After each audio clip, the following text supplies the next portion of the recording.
آج ہم اور آپ دیکھ رہے ہیں چاروں طرف عالمی پیمانے پر فتنوں کا دور چل رہا ہے۔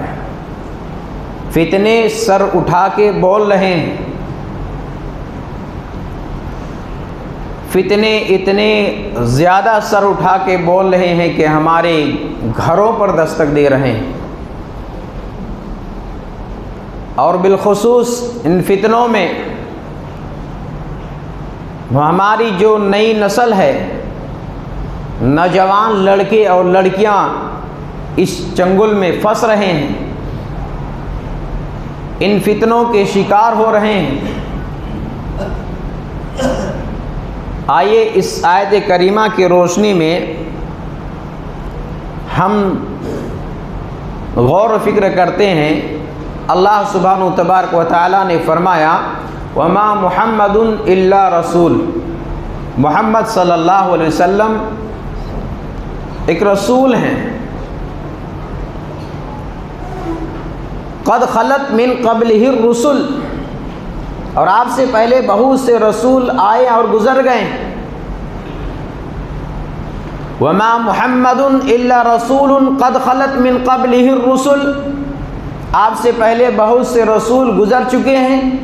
افإن مات او قتل انقلبتم علی اعقابکم، اگر آپ کا انتقال ہو جائے یا آپ شہید کر دیے جائیں تو کیا تم ایڑیوں کے بل پھر جاؤ گے؟ ومن ينقلب علی عقبیہ، تو سنو اگر تم ایڑیوں کے بل پھر جاؤ گے فلن یضر اللہ شیئا، تو اللہ کو کچھ بھی تم نقصان نہیں پہنچا سکتے۔ اس آیت کریمہ کا سیاق و سباق دیکھیں، پس منظر دیکھیں تو آپ کو معلوم ہوگا کہ اس آیت کریمہ کا تعلق جنگ احد سے ہے۔ جنگ احد کے دوران ایک ایسا موقع آیا، ایک ایسا موڑ آیا کہ دشمنوں نے اللہ کے نبی صلی اللہ علیہ وسلم کا گھیراؤ کر لیا، تیر برسانا شروع کر دیے، اور اسی دوران یہ افواہ پھیل گئی کہ اللہ کے نبی صلی اللہ علیہ وسلم نعوذ باللہ شہید کر دیے گئے۔ جب مسلمانوں تک یہ بات پہنچی تو ان کے حوصلے پست ہو گئے، ان کے حوصلے ٹوٹ گئے، اور بعض مسلمان تو جنگ سے واپس لوٹ آئے۔ اس موقع پر یہ آیت کریمہ نازل ہوئی۔ اللہ نے یہ بتایا کہ اگر تمہیں یہ خبر ملی تھی، تمہیں یہ خبر پہنچی تھی کہ دشمنوں نے نبی اکرم صلی اللہ علیہ وسلم کا گھیراؤ کیا ہے، تو تمہیں اور اس بات کے ساتھ مضبوطی کے ساتھ ڈر کر دشمنوں کا مقابلہ کرنا چاہیے تھا۔ تمہیں جب یہ خبر لگی تھی کہ جناب محمد رسول اللہ صلی اللہ علیہ وسلم شہید کر دیے گئے، تو تمہیں چاہیے تھا کہ تم خود آ کر کے ان کے دشمنوں کے مد مقابل تمہیں شہید ہو جانا چاہیے تھا، بجائے اس کے کہ نبی صلی اللہ علیہ وسلم کے دفاع کرتے، آپ کی حفاظت کرتے، دشمنوں سے مقابلہ کرتے۔ تم پلٹ کر واپس جا رہے ہو تو سنو فلن یضر اللہ شیئا، اگر تم ایڑیوں کے بل پھر گئے تو اللہ کو کچھ بھی نقصان نہیں پہنچا سکتے۔ اس آیت کریمہ کا تعلق جنگ احد کے اس واقعے سے ہے۔ اس آیت کریمہ کے اندر غور کریں گے تو اللہ سبحانہ تبارک و تعالیٰ نے دو اہم باتوں کی طرف ہماری توجہ کو مبذول کیا ہے۔ دو باتوں کی طرف ہمیں غور فکر کرنے کی دعوت دی ہے۔ ان میں سے پہلی بات یہ ہے کہ جب نبی یا رسول اس دنیا سے چلے جائیں، جب نبی یا رسول اللہ صلی اللہ علیہ وسلم اس دنیا سے چلے جائیں تو اللہ کا دین ختم نہیں ہو جاتا ہے، اللہ کا دین ختم نہیں ہو جاتا ہے۔ نبی کے گزرنے کے بعد بھی اللہ کا دین باقی رہتا ہے، اللہ کا دین بڑھتے رہتا ہے، اللہ کے دین پر عمل ہوتے رہتا ہے۔ یہ پہلی بات۔ اور دوسری بات یہ معلوم ہوتی ہے اس آیت کریمہ سے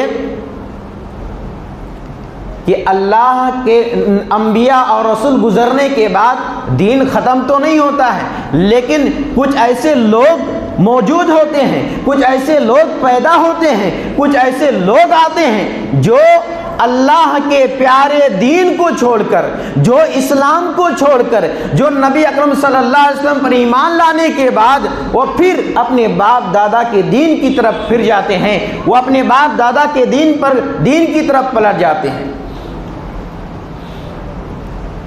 اسی کو ارتداد کہتے ہیں۔ شریعت کی اصطلاح میں اسی کو ارتداد کہتے ہیں۔ اور میرا موضوع آج یہی ہے کہ فتنہ ارتداد کے اسباب اور اس کا حل کیا ہے۔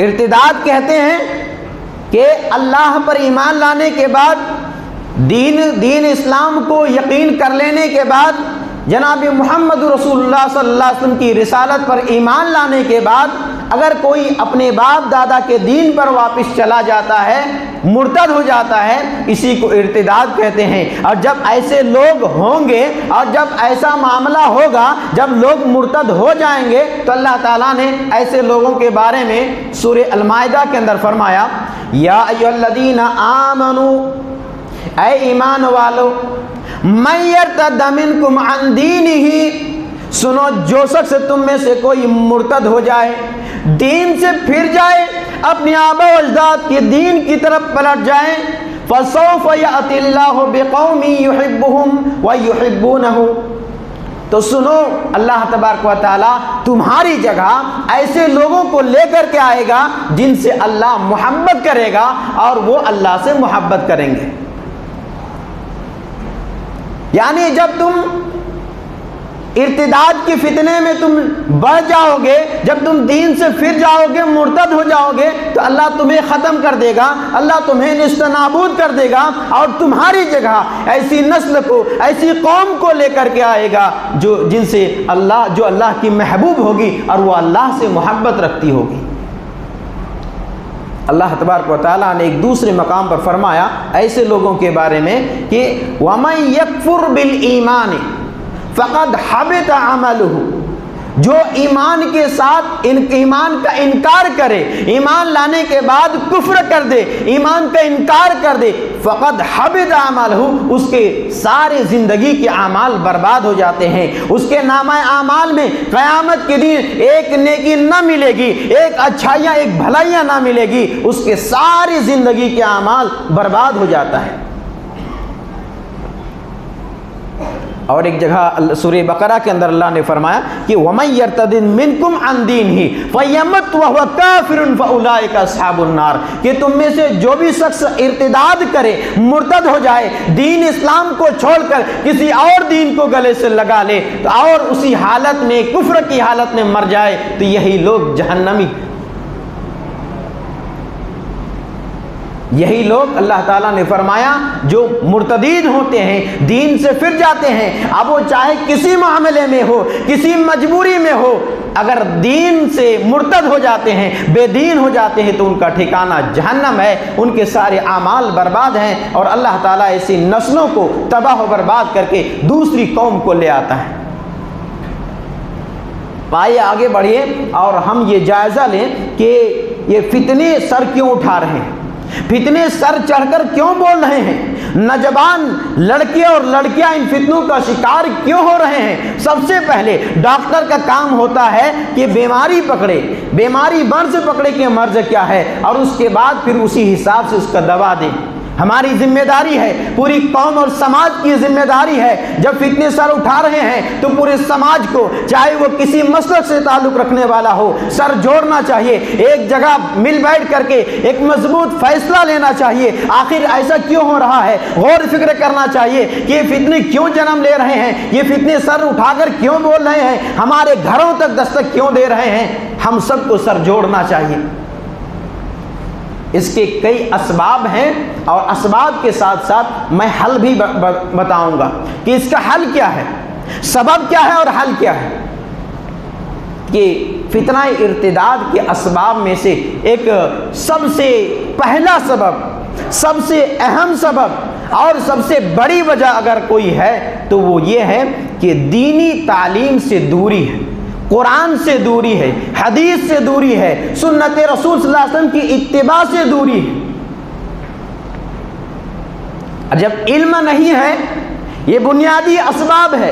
جب علم نہیں ہے تو پھر یہ دینی عمل سے بھی کوسوں دور ہے، یہ دینی عمل سے بھی کوسوں دور ہے، کیونکہ دینی تعلیمات ان کے پاس نہیں ہے۔ جب دینی تعلیمات نہیں ہے تو دین پر عمل سے بھی یہ بھاگ رہے ہیں۔ آج ہم سماج کے اندر دینداری کا جائزہ لینا چاہتے ہیں تو ہم دیکھیں مسجدوں میں جا کر کے، اور خاص کر کے نماز فجر میں جا کر کے دیکھیں کہ دیندار لوگ کتنے ہیں۔ ہمارے پوری سماج اور گھر کے پورا اسکرین اور ٹی وی جھلک کر سامنے آئے گا کہ ہمارے سماج کے اندر دیندار لوگ کتنے ہیں۔ پہلا سبب، پہلی وجہ جو لوگ مرتد ہو رہے ہیں، دینی علم سے، دینی تعلیمات سے دوری۔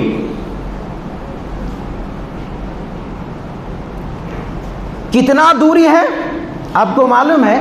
آج جو لوگ اس کا جائزہ لیتے ہیں، تجزیہ کرتے ہیں، بڑے بڑے شہروں میں ہو یا گاؤں دیہات کے اندر ہو، آپ جائیں، نئی نسل نوجوانوں سے ملیں اور خاص کر کے لڑکیوں سے ملیں اور انہیں دینی معلومات انہیں بتائیں، ان سے پوچھیں، ان سے سوالات کریں، تو زیادہ تر نوجوانوں کو یہ نہیں پتا ہے کہ لا الہ الا اللہ کا معنی اور مفہوم کیا ہے۔ لا الہ الا اللہ محمد رسول اللہ ایک طوطے کی طرح رٹے ہوئے ہیں، ان کا مفہوم، ان کا مطلب، ان کا معنی کیا ہے پتہ ہی نہیں ہے۔ لا الہ الا اللہ محمد رسول اللہ تو ایک بڑا سینٹنس ہو گیا۔ آپ ایک چھوٹا جملہ اگر پوچھا جائے، ابھی آپ سے اگر پوچھا جائے کہ لفظ اللہ ہم بار بار سنتے ہیں، لفظ اللہ کا مطلب کیا ہے، معنی کیا ہے، ابھی زیادہ تر لوگ صحیح جواب نہیں دے پائیں گے کہ اللہ کا مطلب کیا ہے۔ لفظ اللہ کا مطلب اور معنی یہ ہے کہ وہ ذات حقیقی ہے جس کی عبادت کی جائے، جو عبادت کے مستحق ہے اسی کو کہتے ہیں اللہ، اور یہ الہ سے بنا ہے۔ اور اسی کے ساتھ ایک لفظ جڑا ہوا ہے، اگر آپ سے پوچھا جائے رب کا معنی کیا ہے، عام طور پر یہی جواب آئے گا کہ رب کا معنی اللہ ہے۔ رب لوگ یہی جانتے ہیں کہ اللہ ہے۔ اگر لفظ رب کا معنی اللہ ہے تو الحمد جو آپ پڑھتے ہیں، اللہ نے ایک آیت کے اندر دونوں لفظوں کو لے کر آیا ہے، الحمدللہ رب العالمین، الحمدللہ رب العالمین۔ رب کا معنی اگر اللہ ہے تو پھر لفظ اللہ آ گیا تھا، کافی تھا، پھر اللہ کو رب لانے کی ضرورت کیوں پڑی؟ تو رب کا معنی اللہ نہیں ہے، رب کا معنی پرورش کرنے والا ہے، اور پرورش کون کرتا ہے؟ اللہ تبارک و تعالیٰ کرتا ہے۔ تو رب جو آیا ہے یہ معنی، اس سے یہ معلوم ہوا کہ رب ہم صرف عام طور پر اللہ سمجھ رہے ہیں تو معنوی اعتبار سے ہم غلط ہیں۔ رب کا مطلب ہوتا ہے پرورش کرنے والا، رب العالمین، الحمدللہ رب العالمین۔ تمام تعریف اللہ کے لیے ہے جو سارے جہانوں کا پالنہار، پرورش کرنے والا ہے۔ یہ علم کی بنیادی کمی ہے کہ نوجوان، نئی نسل دین کے بارے میں ان کو پتہ نہیں ہے، عقائد کے بارے میں جانتے نہیں ہے۔ آپ عقائد کے بارے میں سوال کریں کہ اسلام کی بنیادی ارکان کیا ہے، نہیں معلوم۔ ایمان کے ارکان کتنے ہیں، نہیں معلوم۔ نبی اکرم صلی اللہ علیہ وسلم کی ہسٹری، آپ کی سیرت، آپ کی زندگی کے بارے میں نہیں معلوم۔ جب انہیں ایمان کے بارے میں نہیں معلوم، جب انہیں ارکان اسلام کے بارے میں نہیں معلوم، جو کہ بیسک چیزیں ہیں، ایمان اور عقیدہ یہ بیسک چیزیں ہیں، بنیادی چیزیں ہیں، اگر یہی نہیں جانتے ہیں تو پھر یہ انہیں کہیں بھی اور کبھی بھی کوئی بھی شکار کر سکتا ہے، یہ کسی بھی فتنے میں مبتلا ہو سکتا ہے۔ آپ سلف صالحین کی تاریخ اور سیرت اٹھا کر دیکھیے، اکا دکا ملے گا جو سلف صالحین کی روش اور منہج کو اپنانے کے بعد وہ پھر ارتداد کا شکار ہوا ہو، مرتد ہوا ہو، اکا دکا ملے گا۔ لیکن جو سلف صالحین سے اور منہج صحابہ سے جو ہٹے ہوئے ہیں، آپ کو ہزاروں تعداد میں ملیں گے، کیونکہ صحیح دین کا علم حاصل نہ کرنے کی وجہ سے انہیں پتہ ہی نہیں ہے۔ آج ہماری مسلمان بہنیں، مسلمان لڑکیاں غیروں کے ساتھ جو عشق اور معاشقہ کر کے محبت کی جال میں پھنس کر کے نکاح تک معاملہ پہنچ رہا ہے اور دین اسلام سے کفر کی طرف جا رہی ہے، اس کی وجہ کیا ہے؟ یہ دینی علم نہ ہونا۔ اگر انہیں یہ معلوم ہوتا، آپ سورہ بقرہ اٹھائیے، سورہ قرآن مجید سورہ بقرہ آیت نمبر 2 سے 21، اللہ تبارک و تعالیٰ نے بڑے صاف انداز میں وہاں پر یہ کلیئر کر دیا ہے کہ وَلَا تَنْكِحُوا الْمُشْرِكَاتِ حَتَّى يُؤْمِنَّ۔ سنو ایمان والو، تمہارے لیے یہ حلال نہیں ہے کہ تم مشرکہ عورت سے نکاح کرو یہاں تک کہ وہ ایمان لے کر کے آئے۔ وَلَا عبد مؤمن ولا امۃ مؤمنۃ خیر من مشرکۃ ولو اعجبتکم۔ آزاد جو لونڈی ہے وہ مشرکہ عورت سے بہتر ہے، اگرچہ وہ تمہیں اچھی لگتی ہو، اگرچہ تمہیں وہ پسند ہو، لیکن اگر کوئی غلام لونڈی ہے، خادمہ ہے، لونڈی ہے، تو آزاد مشرکہ عورت سے یہ بہتر ہے اگرچہ وہ تمہیں پسند ہو۔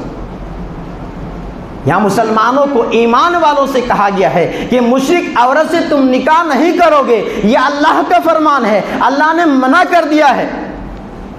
اور آگے اللہ تعالیٰ نے فرمایا وَلَا تُنْكِحُوا الْمُشْرِكَاتِ وَلَا تُنْكِحُوا الْمُشْرِكِينَ حَتَّى يُؤْمِنُوا۔ اللہ نے فرمایا اگلا جملے میں کیا ہے کہ اے ایمان والو، تم اپنی عورتوں کو مشرک مردوں سے نکاح میں نہ دو۔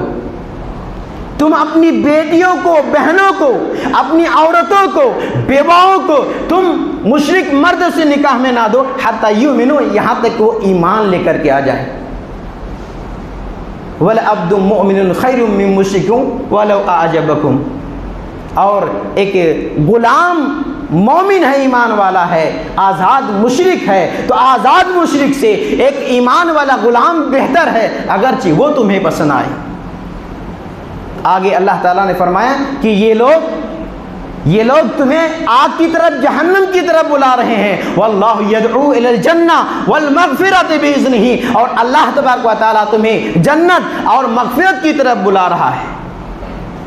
میرے بھائیوں، جب ایک نوجوان لڑکے کو یہ معلوم ہو، جب ایک لڑکی کو یہ معلوم ہو کہ کافروں کے ساتھ دور کی بات ہے، غیر مسلموں کے ساتھ دور کی بات ہے، تم مشرک مرد کے ساتھ نکاح نہیں کر سکتی ہو، اگر یہ مسئلہ انہیں معلوم ہوتا تو آج یہ قدم نہ اٹھاتی جو اٹھائے جا رہی ہے۔ تھمنے سے تھم نہیں رہا ہے، آئے دن خبریں آ رہی ہے فلاں جگہ اور فلاں شہر میں اتنی لڑکیاں اور وہ لڑکیاں فلاں کے ساتھ بھاگ گئی ہے، اسلام سے مرتد ہو رہی ہے، کفر کی طرف جا رہی ہے۔ یہ بنیادی اور بیسک چیزیں ہیں۔ آج اگرچہ ہمیں یہ بات کڑوی لگے، ہمیں سخت لگے، لیکن حقیقت یہی ہے کہ آج ہمارے پاس نالج ہے، اچھے اسکول کا، اچھے کالج کا، ہمارے پاس علم ہے تو سائنس کا علم ہے، ہمارے پاس علم ہے انگلش کا علم ہے، ہمارے پاس علم ہے ڈاکٹر کا، مینیجر کا، اور دیگر علوم اور فنون میں ہم ماہر ہیں، لیکن ان سے پوچھئے کہ بڑے بڑے ڈگری تمہارے پاس ہے لیکن دین کا کچھ علم ہے یا نہیں؟ یہ بہت بڑی پلاننگ کے ساتھ چل رہی ہے۔ چھوٹے چھوٹے بچے کارٹون کے اندر ان کے ذہن کو تیار کیا جا رہا ہے، اور آگے سیریل میں نوجوانوں کو سیریل اور موویز کے ذریعے ایک بہت ہی بڑی پیمانے اور پلاننگ کے ساتھ، منصوبے کے ساتھ یہ کام ہو رہا ہے۔ ہم سمجھ نہیں پا رہے ہیں، ہم چاہتے ہیں کہ ہمارا بچہ اچھے سے اچھے اسکول میں پڑھے، ہمیں اس سے گلا شکوہ نہیں ہے میرے بھائیوں، لیکن جو بیسک چیزیں ہیں، آپ اچھا تعلیم دلوا تو رہے ہیں، آپ اچھے اسکول کالج میں اپنے بیٹا بیٹی کو پڑھا تو رہے ہیں، لیکن آپ انہیں دین کی تعلیم نہیں دے رہے ہیں، آپ انہیں اسلام کے بارے میں نہیں بتا رہے ہیں، اس لیے وہ راہ فرار اور ارتداد کا راستہ اختیار کر رہی ہے۔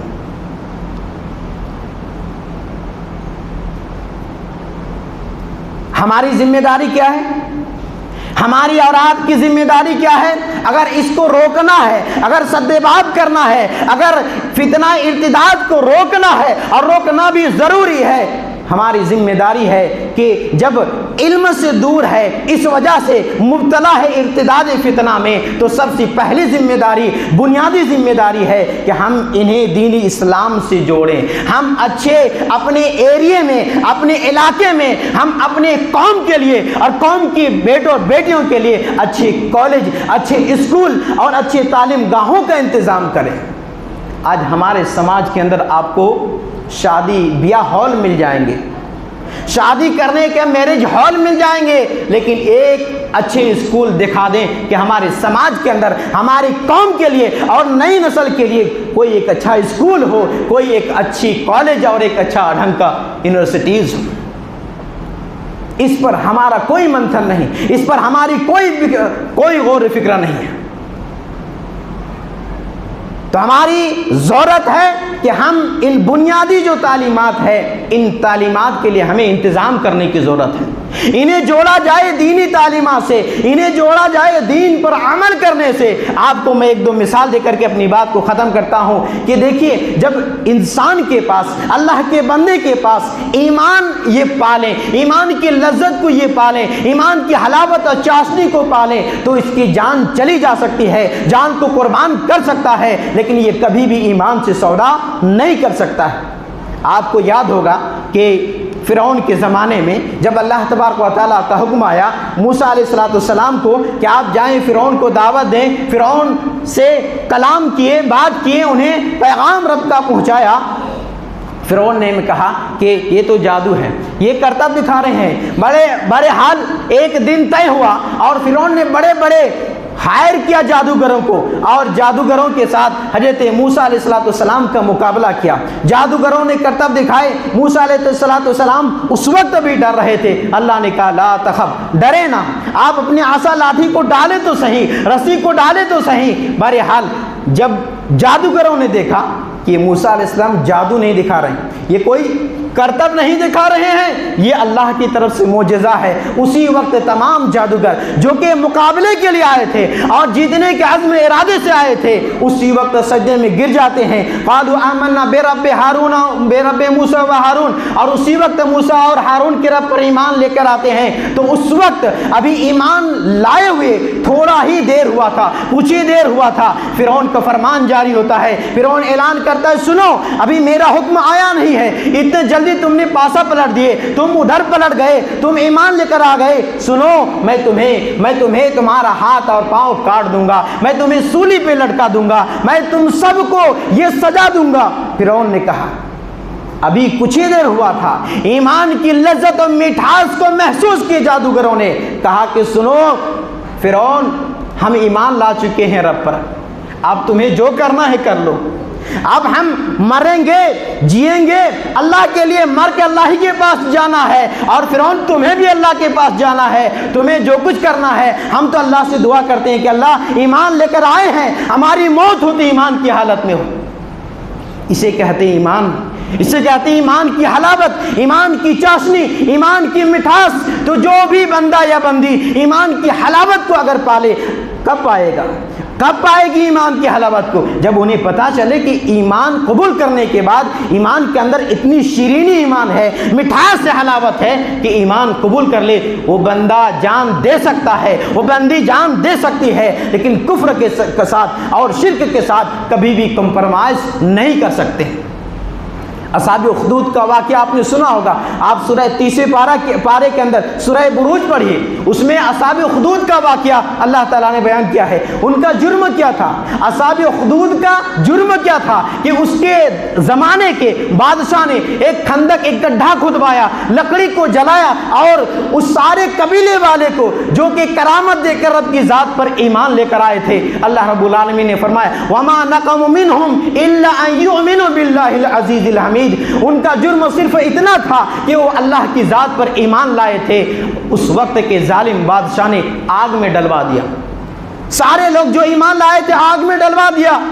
ان ایمان لانے والوں میں سے ایک عورت تھی جس کی گود میں ایک چھوٹا سا بچہ تھا۔ وہ عورت بچے کی وجہ سے جھجک رہی تھی، میں کودوں یا نہ کودوں، بچے کا کیا ہوگا؟ اس وقت بچہ بول پڑا جبکہ یہ بچہ ابھی بولنے کے لائق نہیں تھا، اللہ کی طرف سے معاملہ تھا۔ بچے نے کہا اماں ہم حق پر ہیں، اے امی جان حق پر ہیں، آپ کود جائیں، اللہ ہمارے لیے کافی ہے۔ وہ پھر عورت کی ایمان اور تازہ ہوتا ہے، عورت بچے سمیت اس آگ میں، اس اصحاب اخدود کی اس خندق میں جس میں لکڑیاں جلائی گئی تھی، کود جاتی ہے۔ میرے بھائیوں، تو ایک مرتبہ جو ایمان کی حلاوت مل جائے، ایمان کی چاشنی مل جائے، ایمان کو سمجھ جائیں، تو اپنا ایک مسلمان، ایک ایمان والا جان قربان کر سکتا ہے، لیکن ایمان کو سودا نہیں کر سکتا ہے۔ آپ دیکھیے کہ ایک مرتبہ اللہ کے نبی صلی اللہ علیہ وسلم جو بڑے بڑے علاقے میں الگ الگ ملک کے اندر امپائر تھے، بادشاہ تھے، ان کے نام خطوط بھجوائے،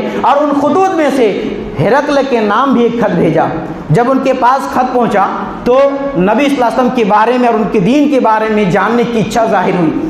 انہیں دل سے ایک شوق پیدا ہوا کہ معلوم کریں ہے کیا حقیقت۔ اس وقت ابو سفیان جو کہ دشمن نبی تھا، ابھی ایمان نہیں لائے تھے، ابو سفیان تجارت کی غرض سے ان کے ملک گئے ہوئے تھے، انہیں بلا کر کے دربار میں حاضر کیا اور اللہ کے نبی صلی اللہ علیہ وسلم کے بارے میں سوالات کیے کہ بتاؤ، کئی سوالات کیے۔ ان میں سے ایک سوال یہ پوچھا کہ آخر یہ بتاؤ کہ جو اس کے دین کو قبول کرتے ہیں کیا وہ اس کی کسی پریشانی کی وجہ سے پھر پلٹ کر کے مرتد ہو جاتے ہیں؟ تو ابو سفیان جو ایمان نہیں لائے تھے یہ جواب دیا کہ نہیں۔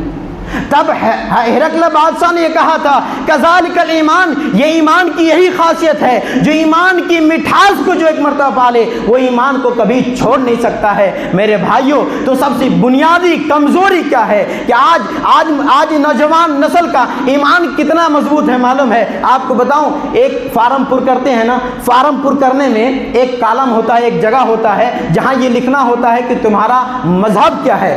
ان کا تعلق، بس جو لوگ ارتداد کے شکار ہو رہے ہیں ان کا تعلق دین اسلام سے اتنا ہے، ایک شناختی کارڈ کی طرح ہے۔ جیسے ہندوستان کے رہنے والے ہندوستانی شناختی کارڈ رکھتے ہیں، کسی شہر کے رہنے والے ہیں ان کے لیے شناخت وہی ہے، کسی علاقے کے رہنے والے ہیں ان کے لیے شناخت یہی ہے۔ تو جو لوگ مرتدین کے شکار ہو رہے ہیں ان کا تعلق اسلام سے بس اتنا ہے کہ ہم مسلمان ہیں، ہم اسلام والے ہیں۔ اسی لیے جب یہ محبت کے جال میں پھنستی ہے تو آگے بڑھ کر کے اسلام کی حقیقت تو پتہ نہیں، یہ ایمان کی احساس تو ان کے اندر ہے ہی نہیں ہے، اس لیے وہ ایک غیر مسلم ان سے کہتا ہے کہ پہچان ہی تو ہے، پہچان بدل لو۔